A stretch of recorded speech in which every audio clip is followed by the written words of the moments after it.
all this PVC is just a little bit longer than 9 feet, 3 meters, which means none of the pedestals fall on them.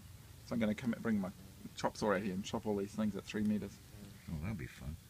Oh, it actually shouldn't take too long at all. I'll just set a jig up on my chop saw. So even now, if you just give a little leg aid and there's no immediate forward response, sit back and whack them with the whip. You can go to a stronger leg aid, but it's got to be used in the way that your whip does too. Smack them with your leg. Don't hit and squeeze. That's good. Now just practice moving your arms around. Bend your elbows. Yep. Any kind of tension will be transmitted through your stiff elbows. You can be strong with your arms, just not stiff.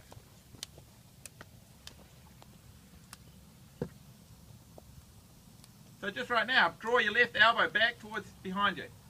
More, more, more. Come on. Bring it back. All the way. All the way. There you go. You should feel free to do that. Okay? It's not going to hurt him. If you had a carrot out there, you'd reach around and grab it. It's not going to break him in half. Alright, right now, draw your right hand right back. Your right hand back to the right. Right hand. Right hand into the arena. There you go. More. Make him turn around.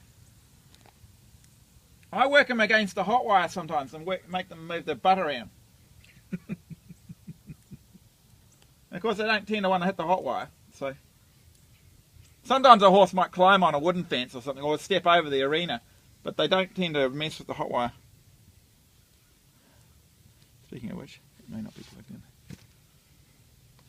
I was just fixing it this morning. I forgot to plug it in.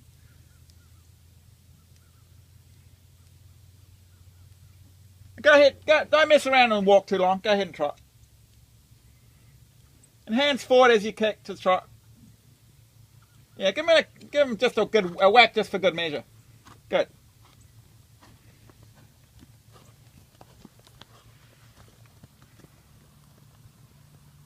Lovely.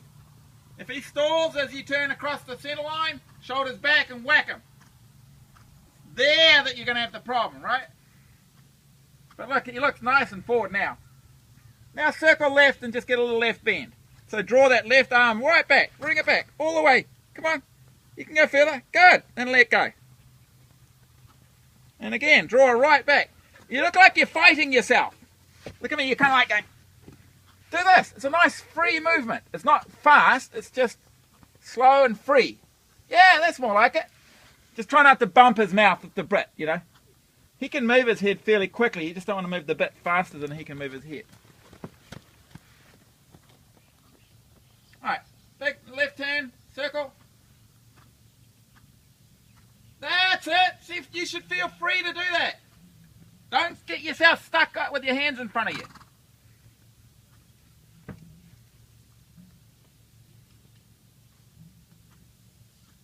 Lovely. Across the diagonal, change direction.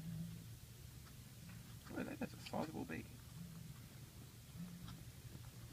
Maybe queen bee or something.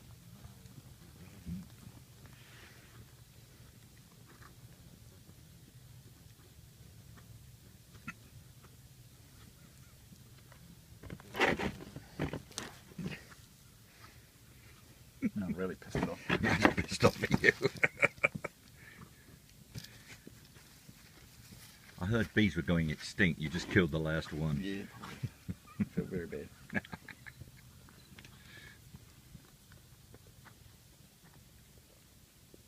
The other good thing about drawing your hands back in a strong, slow way, that's a little quick there, Brie.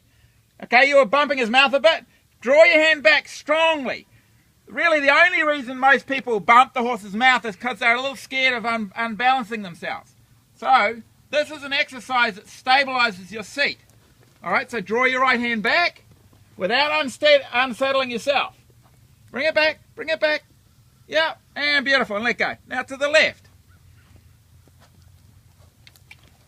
I feel like he's not going forward. Use your whip. Again. Sit light if he bucks. That's good. Try not to pull him up when he bucks, because that's actually a good thing for a rearing horse. Horses that buck are going forward. Just hold on and make him work at it. The bucking's quite hard work. Draw your hand. See how you're just doing those little aids that are like in and out with the stride? Try to avoid that. Make the aid last longer than a stride. Left and right. Good. You're still kind of fighting yourself in your arm, aren't you? Draw your left arm right back, and then your right arm. I like that. I like that, Brie. Really good. Now left. Left now. Left. Good. Ah, but you used your whole arm, didn't you? Use just your upper arm. The forearm doesn't have anything to do with it. All your forearm does is close your hand on the rein. That's better. And the shirt's perfect because I can see all, you know, where it's not loose. I can see all how you're using your arms. Good. And avoid this, okay? None of this. We don't want that. We want you to use your seat to stabilize yourself, not your leg. Draw your left hand back. Sit up tall. There you go. What I saw just then, Brie, is you went like this, which is exactly what I want. For you to sit up and draw back. There you go. So look at me. So everything comes behind you. It's like a pelvic thrust. Lovely. Good. Circle left. The trot's there. If you feel like the need to cluck, you should be using your whip. I tend to use the cluck right before the whip. Sit up. Give him a gig with that spur. Boom. Good. Keep it going. Make him work at it. Ride the buck just like a canter. Try not to get tense. Ride it like you mean it. Head right now. See, look, you're doing this. It's right. Okay, avoid that. That's the refuge of someone with a weak seat. Which you may be, but we can get you out of that. Okay? Draw your right hand back and let go. Close your leg. Lovely. Draw your right hand back and close your leg as your hand goes forward. Lovely. Keep the outside rein kind of steady like a side rein. If you pull on the inside rein, the outside rein should get tight. You don't want your horse's head, neck swinging like a dog, yeah? So he needs to bend inside that outside rein. Sometimes you'll give him a little room. Yeah, I like that. Good. Ah, wonderful. But then just try not to get quicker. I don't care if it's quicker or short or longer than the stride length. As long as it's not in the same as the stride. It should be out of rhythm. Good. Good.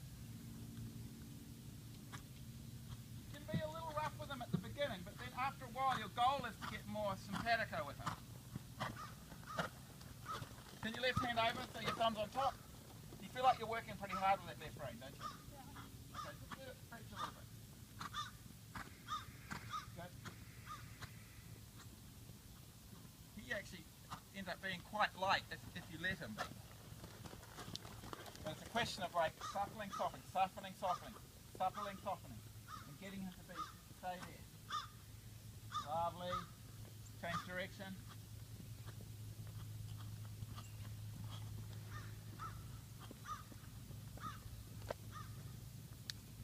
Sit up tall, bring that left hand back, and let go, close your leg. Keep the outside rein steady. Ah, fantastic. So you should feel like you're moving into a shoulder in a lot of the time. I can't think of the name. Megan was reading an article by one of the Grand Masters, and he says that the shoulder in is the aspirin for your horse. So he's not quite bending lefty. You're kind of waggling him back, which isn't enough. Bring it back, and let go, close your leg.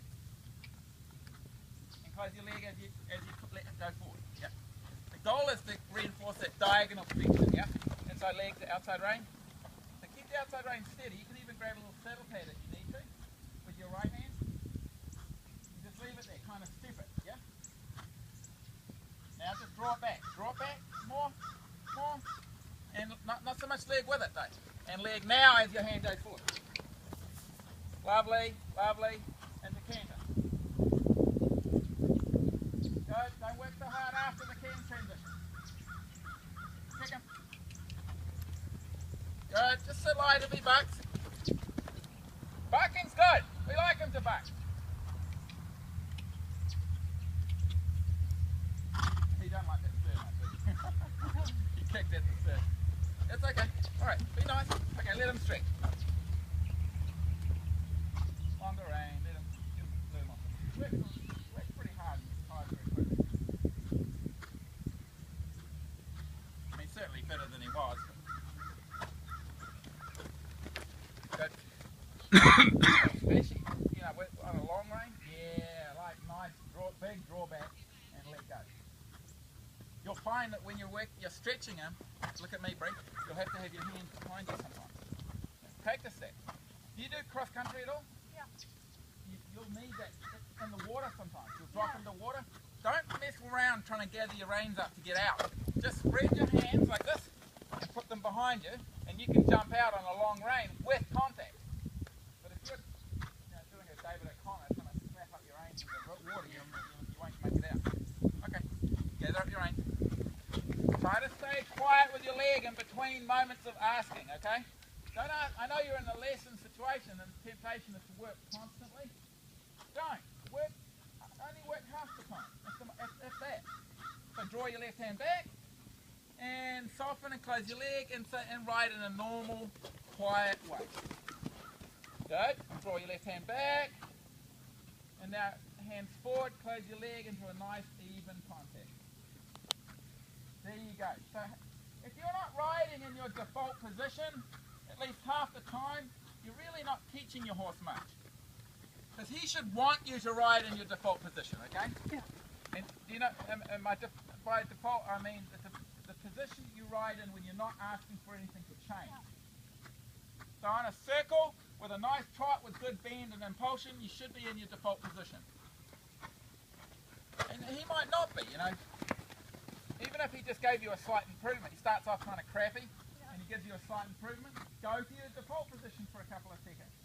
Then ask for an improvement. Don't improve. Otherwise you're just pissing him off or tuning him out, he'll tune you out. Okay, nice change of direction, crossing the centre line.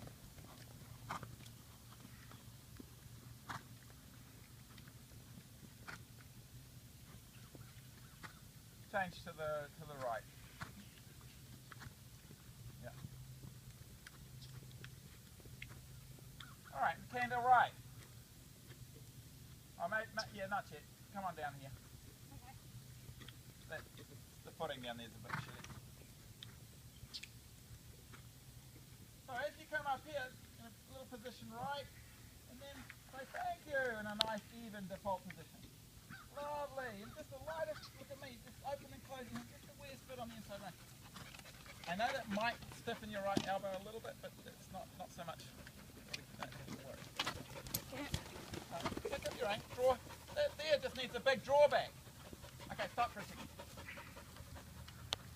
When he gets like that, temptation is to do this, isn't it? Yeah. Sit up and go, come here. Okay? Okay. It's not, and you don't have to do it real fast. First thing you have to do is shoulders first, so you're in a position to pull, and then just come back and you'll go, oh, fine, I'll do it.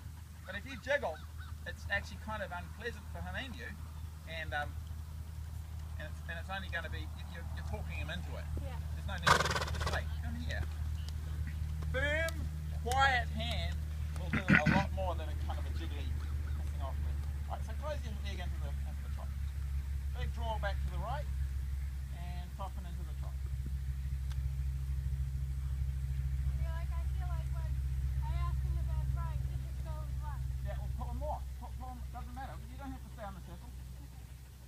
So you've got to, what I have is, what I work on is a priority. Instead of putting things side by side, and that's a typically feminine way of doing it. Okay? Girls tend to work things all at once. Okay? They multitask. And that's a wonderful thing. Okay? Men tend to put things vertically. They prioritize stuff, and that's why they tend to be good at putting things back together they took apart. Yeah. Women are terrible at that. But women are also good at talking and doing other tasks at the same time. But what we want to do with him is we want to prioritize. You either work on bend at the expense of everything else,